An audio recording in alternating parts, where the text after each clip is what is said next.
मंडल अध्यक्ष माता की भारतीय जनता पार्टी के क्या कहना चाहता हूँ, मंडल स्तर का प्रशिक्षण कार्यक्रम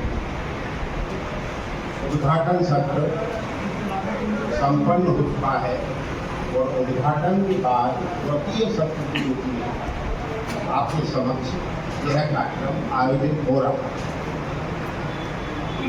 जरा पीछे वाले मुझे देखो, बताया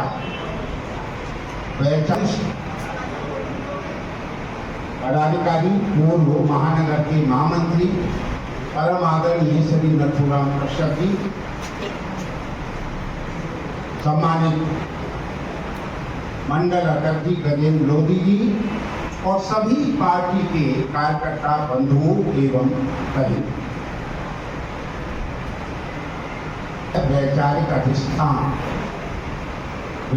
अधिष्ठान का संबंध क्या है, मैं सरल भाषा में बात कर रही हूँ। अब ये देखे हमको नोटिस की है, वो विचार है। जिस व्यक्ति के पास, जिस संस्था के पास, जिस देश के पास विचार नहीं है तो वह अपने उद्देश्य की पूर्ति कभी कर ही नहीं सकता। भाई एक सीधा सा उदाहरण है, आपकी एक छोटी यूनिट है, फैमिली, परिवार की यूनिट है, तो परिवार सात्विक भोजन पर केंद्रित रहेगी या सात्विक का जो विलोम है ये सोचना पड़ेगा ना। आप हम जिएंगे, आप ईमानदारी की कमाई से संतुष्ट होना चाहते हैं कि कमाई की लालसा में कितनी भी बेईमानी करनी पड़े लेकिन मुझे संपन्न होना है, तो इसके लिए विचार करते हो ना। आप विचार करते हो कि मेरे बच्चे पढ़ें कि न पढ़ें, पढ़ें तो कैसी संस्थाओं में पढ़ें, मेरे बच्चों को क्या बनना है आगे, उसका कोई टारगेट आप तय करती हो तो उसके लिए विचार करते हो। उसी प्रकार से जो राजनीतिक दल बनते हैं उनके मूल में रहता है विचार। किस विचार को लेकर ये पार्टी बढ़ेगी, तो सब इस देश में भारतीय राष्ट्रीय कांग्रेस, क्या है, भारतीय राष्ट्रीय कांग्रेस, जरा पीछे साधारण सदस्यता और सक्रिय सदस्यता कहीं होती है क्या? तो लोकतंत्र ये हमारी एक महत्वपूर्ण निष्ठा। तीसरी निष्ठा क्या है कि जो हमारा विचार है, हमारा विचार, देखिए देश में 4 विचार। पहला विचार संत विनोबा भावे का। संत विनोबा भावे ने अपना विचार दिया सर्वोदय। क्या विचार दिया? सर्वोदय, माने सभी का उदय, सभी का विकास हो, कोई छूटे नहीं। क्या दिया? ग्रामोदय।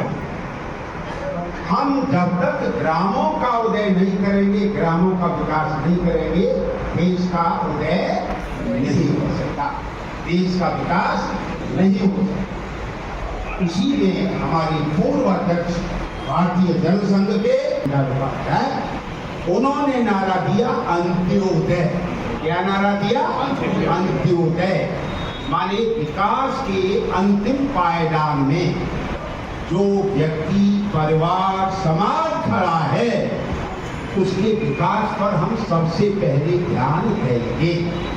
उनको जब हम आगे नहीं बढ़ाएंगे, बराबरी में नहीं लाएंगे, जैसे एक उदाहरण देता हूं मैं आपको, हाई स्कूल का विद्यार्थी, भाई जाओ मत, बैठे रहो, ये मत करो, जरा एक बार मैथमेटिक्स की तैयारी कर ली, पूरा समय लगा दिया, इंग्लिश की तैयारी कर ली, अन्य विषयों की तैयारी कर ली, और हमने चित्रकला विषय है तो चित्रकला को छोड़ दिया, ये कोई विषय थोड़ी। हमने अन्य विषयों को इसलिए छोड़ दिया कि इसमें कोई ज्यादा कठिनता नहीं। जब डिवीजन आएगी, परसेंटेज आएगी, तो केवल मैथमेटिक्स में 100 में 100 अंक प्राप्त करके आपकी डिवीजन थोड़ी आ जाएगा है? अगर 7 विषय हैं तो 7 में 4 में 100% प्राप्त कर लिए और बाकी 3 विषयों में आपके 33% हैं, तो एवरेज निकल करके कहाँ आ गया है? एवरेज तो फर्स्ट डिवीजन के लगभग आ गया ना। ऐसा नहीं, माने पूरा एक संतुलन बना करके चलना। तो उसी ताली बजाएं।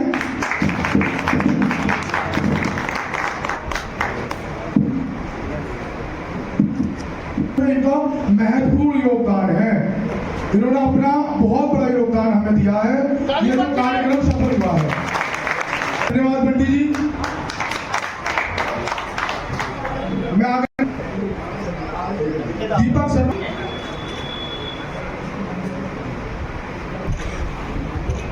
सम्मान तो सम्मान है, अरे माला पहनाकर भी सम्मान है। सभी को बहुत बहुत बधाई। पप्पू दादाजी, राघव जी कृपा मंच की ओर आए। वो है नहीं, लिखो अब हमारे गुप्ता जी का सब लोग वेद प्रकाश सैनी जी, मुकेश सैनी जी, आ जाओ आ जाओ। कोई तारीख मिलेगा तुम्हारी, ध्यान रखियो। माला पहनानी